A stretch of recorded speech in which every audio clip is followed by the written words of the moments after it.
پہلے تو مجھے لگا کہ بھارتی میڈیا والے پروپوگنڈا کر رہے ہیں. جب میں نے ریسرچ شروع کی تو میں حیران رہ گیا کہ پاک افواج کا جو بجٹ ہے وہ 7 ارب امریکی ڈالر ہے، یعنی کہ پاکستان کے کل بجٹ کا صرف 11% ہے. اس کے مقابلے میں بھارت کا جو دفاعی بجٹ ہے وہ 75 ارب امریکی ڈالر ہے. دوسری بات کہ جو ہمارے ادھر بتایا جاتا ہے نا کہ سارا بجٹ یہ کھا جاتے ہیں، پاک فوج لے رہی ہے کل بجٹ کا 11%، جبکہ بھارتی افواج لے رہی ہے 13%.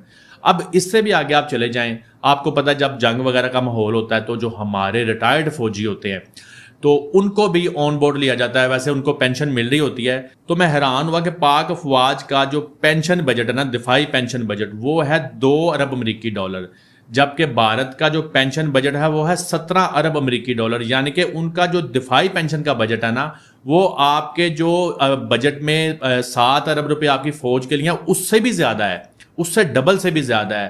سب سے تشویشناک مجھے بات یہ لگی کہ دیکھو یار، ہماری کیسی ذہن سازی کی گئی ہے کہ دشمن جو ہمارا ہمسایہ ہے وہ ہمارے وجود کو برداشت نہیں کرتا، اس کے وسائل بھی اتنے زیادہ ہیں کہ اس کے جو فوجیوں کی پینشن کا بجٹ ہے وہ ہماری فوج کے بجٹ سے بھی ڈبل سے زیادہ ہے. لیکن پھر بھی آپ نے کبھی سنا ہے کہ وہاں پر اس طرح کی باتیں کی جا رہی ہوں کہ جناب سارا بجٹ تو فوج کھا جاتی ہے، یہی ادارہ آپ کی ترقی کا دشمن ہے؟ یہ ہماری طرف ہی ہوتا ہے. میں سمجھتا ہوں کہ پاک فوج کی وجہ سے ہی ہم لوگ ادھر کاروبار کر رہے ہیں، ترقی کر رہے ہیں، سب کچھ کر رہے ہیں.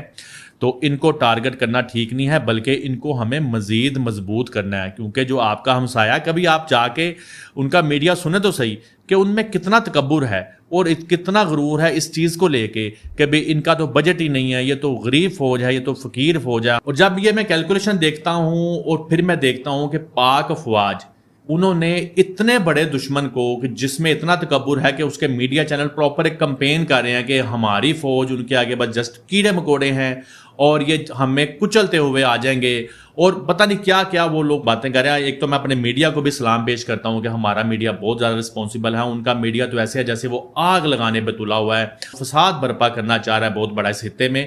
اور میں سب سے آخر پہ آپ لوگوں کو ایک بات کہنا چاہوں گا، ایٹمی پاکستان، محفوظ پاکستان، آزاد پاکستان، یہ صرف افواج پاکستان نامی محافظ دیوار کی بدولت ہے. اور میں سمجھتا ہوں کہ افواج پاکستان کو کمزور کرنا اپنی آزادی کا سودا کرنے کے برابر ہے، خاص طور پہ جب آپ کے بارڈر پہ، آپ کے ہمسائے میں ایسا دشمن موجود ہو کہ جو آپ سے 10-12 گنا جو ہے نا وسائل رکھتا ہے لڑنے کے اور آپ کا وجود مٹانے کے ہر وقت خواب دیکھتا ہے. تو میری آپ لوگوں سے ریکویسٹ ہوگی کہ اپنی سوچ بدلیں، ورنہ ہماری داستان بھی نہ ہوگی داستانوں میں. پاکستان زندہ باد، پاک فوج پائندہ باد.